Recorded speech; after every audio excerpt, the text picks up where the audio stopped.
آپ کو بتا دیں جیسے آپ سب جانتے ہیں کہ جموں کشمیر میں حال ہی میں جو ہے اسمبلی کے چناؤ ہوئے، مگر اس کے بعد جو ہے جموں کشمیر کے اندر 2 سیٹیں ویکنٹ پڑی ہیں، جس میں جموں کی نگروٹا سیٹ ہے اور کشمیر گھاٹی کی بڈگام والی سیٹ ہے۔ آپ کو بتا دیں بڈگام سیٹ سے جو ہے جموں کشمیر کے چیف منسٹر عمر عبداللہ نے چناؤ جیتا تھا اور اس کے بعد انہوں نے وہاں سے ریزائن کیا کیونکہ انہوں نے گاندربل کی سیٹ اپنے لیے ریزرو رکھی۔ اور جب ہم نگروٹا کی بات کرتے ہیں، نگروٹا سے بھارتیہ جنتا پارٹی کے دیگج نیتا دویندر رینا نے چناؤ جیتا تھا، جو اب اس دنیا میں نہیں رہے۔ آپ کو بتا دیں الیکشن کمیشن آف انڈیا کے جانب سے جو ہے 20 اپریل سے پہلے ان دونوں سیٹوں پہ جو ہے اسمبلی کے چناؤ کرائے جائیں گے، یہ سورسز کا ماننا ہے۔ آپ کو بتا دیں چند دن پہلے ہم نے دیکھا اور اس سے بھی پہلے ہم نے دیکھا کہ نگروٹا کے اندر جو ہے جو دویندر رینا کی بیٹی ہے دویا رانی، انہوں نے جو ہے کئی میٹنگیں بھارتیہ جنتا پارٹی کے ورکرز کے ساتھ وہاں پہ لی۔ انہوں نے وہاں پہ کہا کہ جس طرح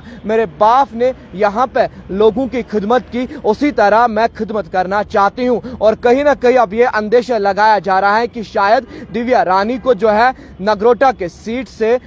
چناؤ میں ٹکٹ بھارتیہ جنتا پارٹی کی ملے گی۔ اور اگر بڈگام کی بات کریں گے تو بڈگام میں دیکھنے والی بات ہوگی کہ نیشنل کانفرنس جو ہے کس کو میدان میں اتارے گی، اور یہاں ذرائع کا ماننا ہے کہ پی ڈی پی کے جانب سے سعید آغا منتظر جو ہے وہ چناؤ پی ڈی پی کے ٹکٹ پہ لڑیں گے۔ آپ کو بتا دیں الیکشن کمیشن آف انڈیا کے جانب سے باضابطہ طور پہ جو ہے یہ بتایا جا رہا ہے کہ 20 اپریل سے پہلے وہاں پہ چناؤ کرائے جائیں گے، کیونکہ جیسے آپ جانتے ہیں کہ جموں کشمیر کے اندر جو ہے پنچایت کے چناؤ بھی کرائے جائیں گے، کیونکہ ہم نے اسمبلی کے اندر بھی دیکھا کہ بی جے پی کے جانب سے سوالات اٹھائے اور جو سوتروں کا یہ ماننا ہے کہ سب سے پہلے جو ہے 20 اپریل تک ان 2 سیٹوں پہ چناؤ کرائے جائیں گے اور اس کے بعد جو ہے جموں کشمیر کے اندر پنچایت کے چناؤ بھی کرائے جائیں گے، اور اس کے بعد جو کینڈیڈیٹ جیت حاصل کرے گا اس کو جو ہے باضابطہ طور پہ ای سی آئی کی جانب سے ایک وننگ سرٹیفکیٹ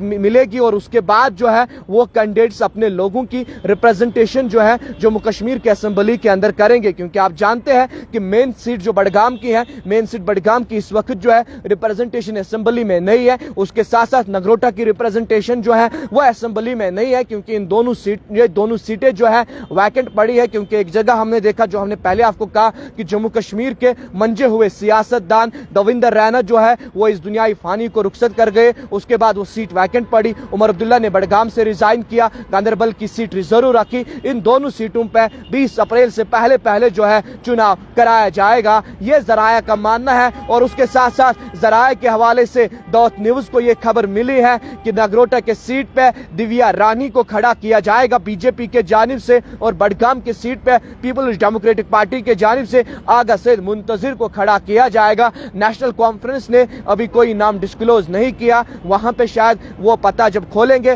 تب پتہ چلے گی، مگر ذرائع کا یہ ماننا ہے کہ شاید سعید آغا روح اللہ مہدی جو ہے شاید وہ بڈگام والی سیٹ پہ پارٹی کے لیے کمپیننگ نہیں کریں گے، کمپیننگ میں شاید وہ حصہ نہیں لیں گے، کیونکہ یہ ذرائع کا ماننا ہے۔ کیونکہ ہم دیکھ رہے ہیں کہ لگاتار جو ہے ہم نے دیکھا کہ پچھلے کئی مہینوں سے لگاتار آغا روح اللہ کے الگ بیانات، نیشنل کانفرنس کے الگ بیانات۔ آغا روح اللہ نے ایک بار یہ بھی کہا کہ نیشنل کانفرنس کا سیاست کرنے کا طریقہ الگ ہے، میرا سیاست کرنے کا طریقہ الگ ہے، اور اب ذرائع کا یہ ماننا ہے کہ شاید وہ وہاں پہ نیشنل کانفرنس کے کینڈیڈیٹ کے لیے جو ہے کمپیننگ نہیں کریں گے۔ مزید جموں کشمیر کے سیاست کے حوالے سے کیا نکل کر آئے گا وہ بھی آپ تک پہنچائیں گے۔ دیکھتے رہے دعوت نیوز شاد حسن کے ساتھ، شری نگر کشمیر سے۔